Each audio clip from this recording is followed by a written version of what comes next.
महसूस किया था कि समाज।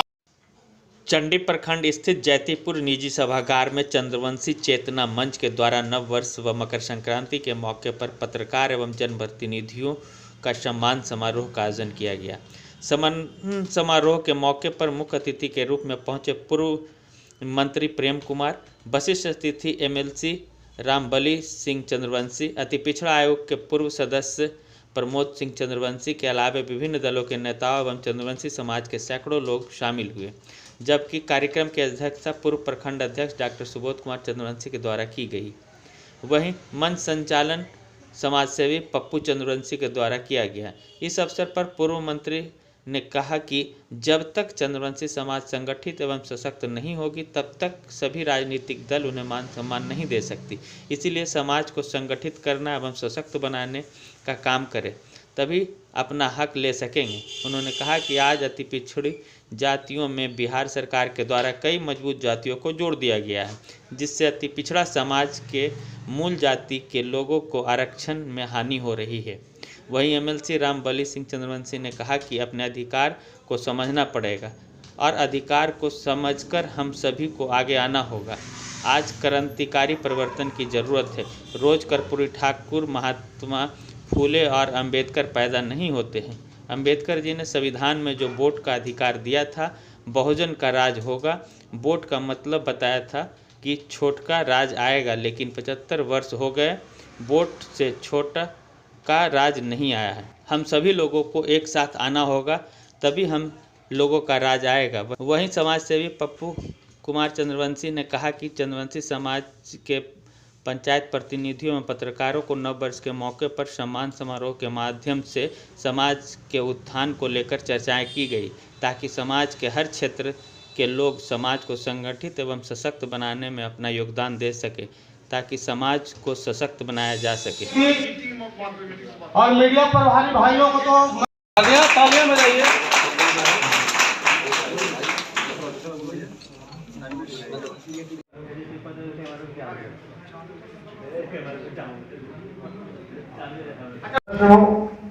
जिला पार्षद हो, मुखिया हो, सरपंच हो, पंचायत समिति हो, इन पदों पर अब जीत कर आया जाए, आपकी भी जिम्मेदारी बनती है। जिस तरह यहाँ पर आयोजन किया गया है, इस आयोजन में बड़े पैमाने पर पंचायत के स्तर पर होना चाहिए, तो लोगों में जागृति आया जाकर कुछ जगह हो रहा है। और निश्चित तौर पर जो आबादी 20 आरक्षण मिला जाकर, लेकिन सरकार के द्वारा विगत के वर्षों में अनेक जातियों को शामिल किया गया। इस सवाल में हम उठाया था, कैबिनेट की बैठक चल रही थी, हमने माननीय मुख्यमंत्री से कहा था कि जाति शामिल कर रहे हैं, कोटा तो बढ़ाइए जाकर, कोटा नहीं बढ़ाइएगा और जातियों को शामिल करते जा रहे जाकर के, इस बार न्याय हो जाएगा जाकर।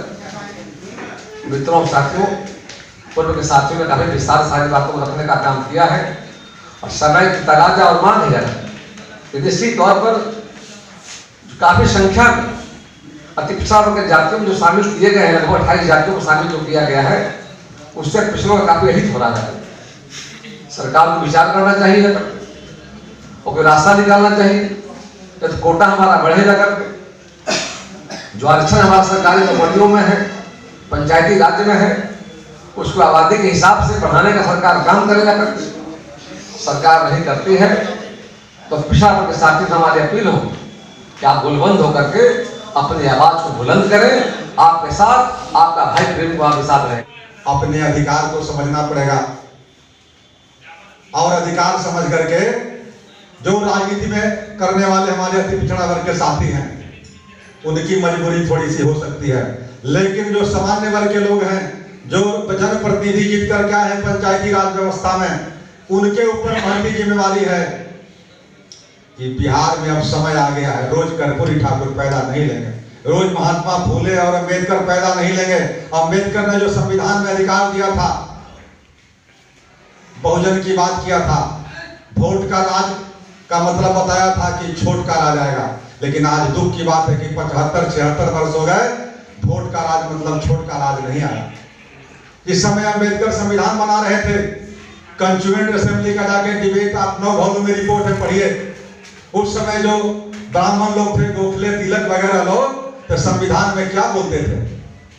संविधान सभा में जो उनकी टिप्पणी पढ़िएगा आपके रोंगटे खड़े हो जाएंगे। तो ये कहते थे कि जादव को अधिकार मत दो वोटिंग का, कुर्मी और कोयली का अधिकार मत दो वोटिंग का। क्या पार्लियामेंट में बैगन और आलू बेचना है? क्या हल चलाना है खेत में? इस तरह की टिप्पणी है कंस्टिट्यूएंट असेंबली के प्रोसीडिंग में। लेकिन अंबेडकर ने उन सारे बातों को झेलते हुए एक वोट का अधिकार सबको दिया, चाहे राजा हो या रंग, गरीब हो या अमीर, लेकिन उस अधिकार को आपने गंवा दिया, नहीं समझा और आज भी समझने के लिए तैयार नहीं है 75-76 वर्षों के बाद। इसलिए मुझे पीड़ा होती है कि अंबेडकर का जो इशारा था बहुजन की बात, काशीराम जी ने उस इशारा को समझा और उत्तर प्रदेश ऐसे स्टेट में एक तीसरी ताकत खड़ी की। अगर मायावती जी करप्ट नहीं होती, तानाशाह नहीं होती, तो बिहार में जिस तरह से नीतीश कुमार जी हुकूमत कर रहे हैं उसी तरह का हुकूमत मायावती जी को वहां रहता। नीतीश कुमार जी तो बड़ा चालाकी से कर रहे हैं। चालाकी से करने का मतलब हुआ कि नीतीश कुमार सत्ता पर काबिज है अपने पार्टी में अति पिछड़ों और दलितों के संख्या के बल पर, लेकिन उसकी मुखालफत नहीं करते, उसकी आवाज बुलंद नहीं करते, कहीं न कहीं कमजोरी दिखा रहे हैं।